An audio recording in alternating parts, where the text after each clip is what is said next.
It's about the relationship Ukrainian President Volodymyr Zelensky and U.S. President Donald Trump. As of today, March 1, 2025, their dynamic has been marked by significant tension and public disputes, particularly highlighted by a recent Oval Office meeting that turned into a heated confrontation.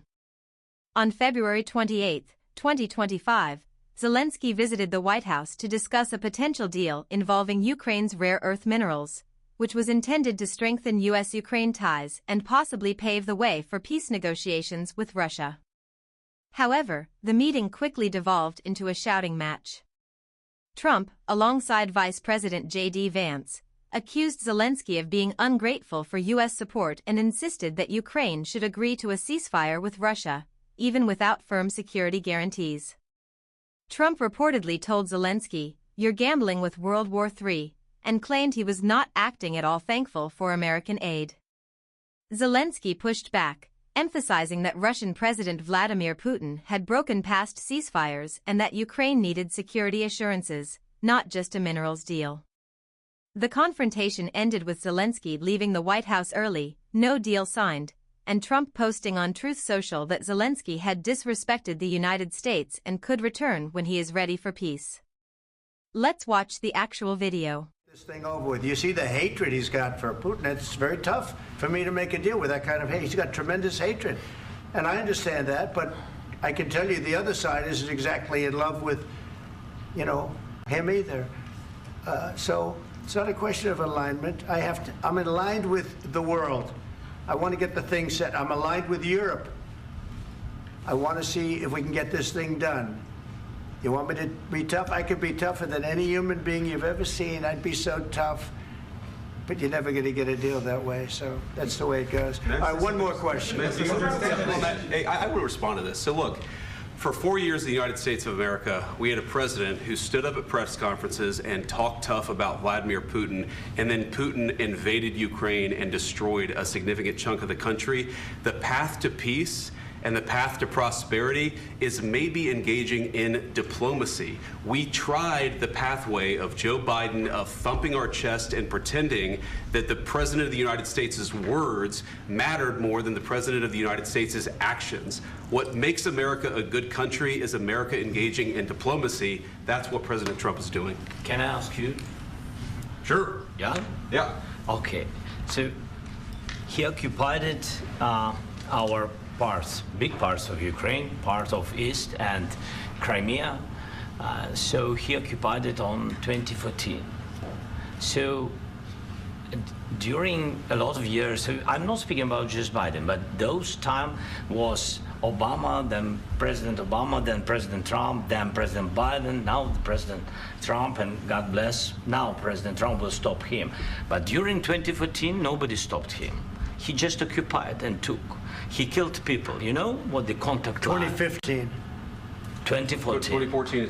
2014. Yeah. So I was not here. Yeah, but that's exactly right. Yes, but during 2014 till 2022, the situation the same. The people have been dying on the contact line. Nobody stopped him. You know that we had conversations with him, a lot of conversation, my bilateral conversation, and we signed with him, me, like a new president.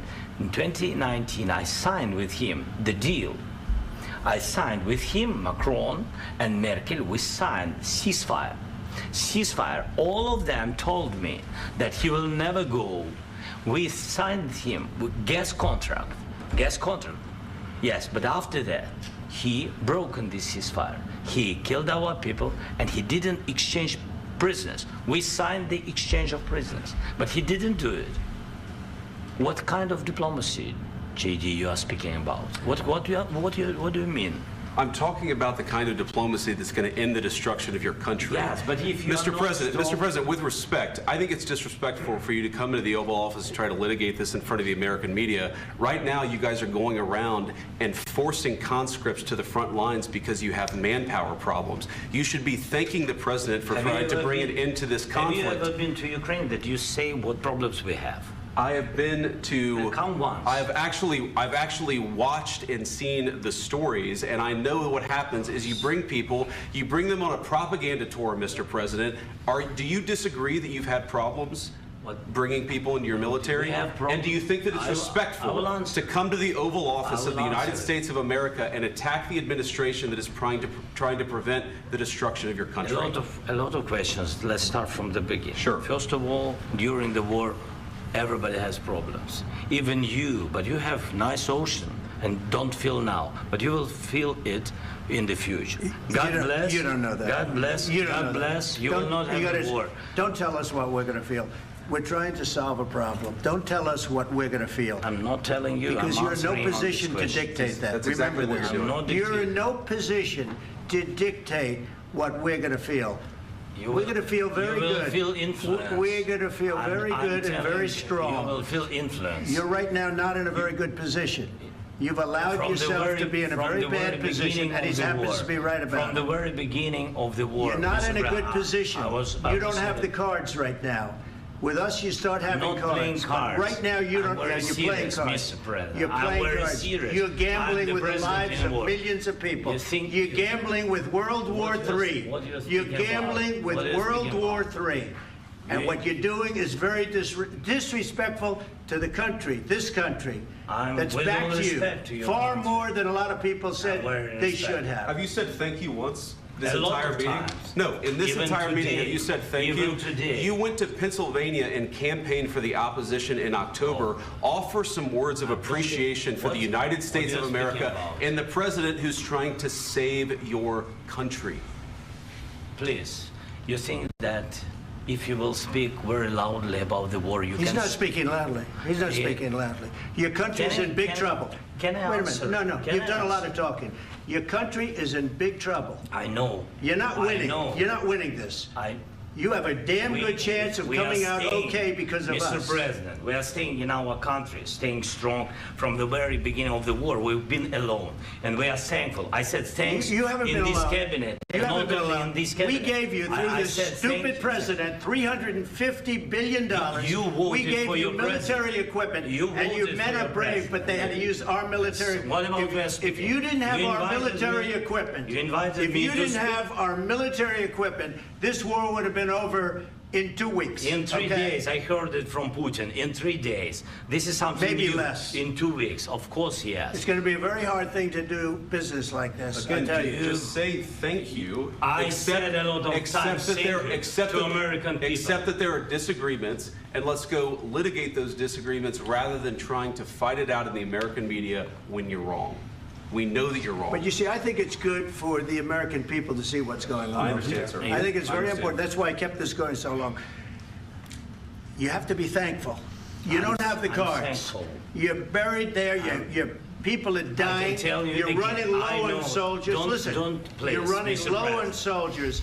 It would be a damn good thing. Mr. And then you tell us, I don't want a ceasefire. I don't want a ceasefire. I want to go, and I want this. Look.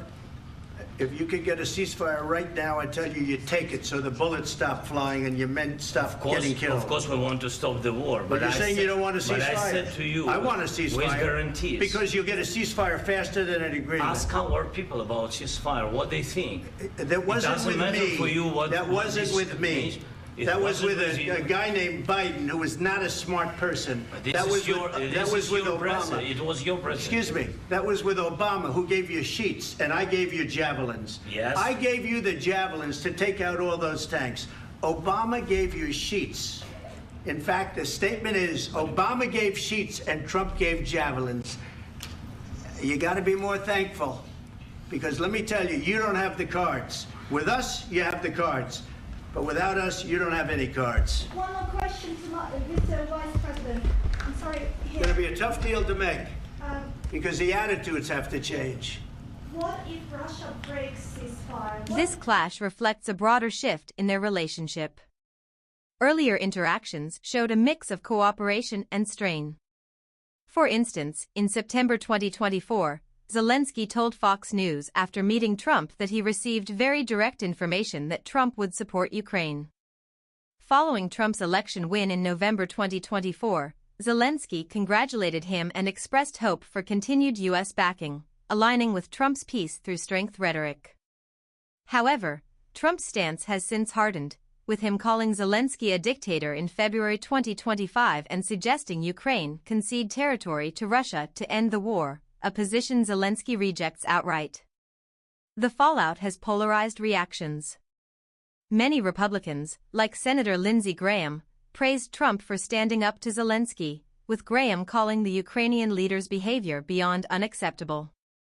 Others, like Senator Lisa Murkowski, expressed dismay, accusing Trump of embracing Putin and abandoning an ally.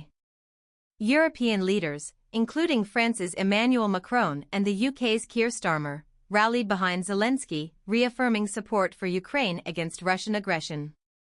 Meanwhile, Russian officials gloated, with Dmitry Medvedev comparing Zelensky to an ungrateful pig who got a good beat down. Their history also includes Trump's 2019 impeachment over a phone call where he pressured Zelensky to investigate Joe Biden's family, a scandal that initially strained but didn't sever their ties. Today, the stakes are higher, with Trump pushing for a swift end to the Russia-Ukraine war, potentially at Ukraine's expense, while Zelensky insists on a just and lasting peace with U.S. backing. The failed minerals deal and public spat signal a looming crisis in U.S.-Ukraine relations, leaving Europe scrambling to fill any gap if American support wavers.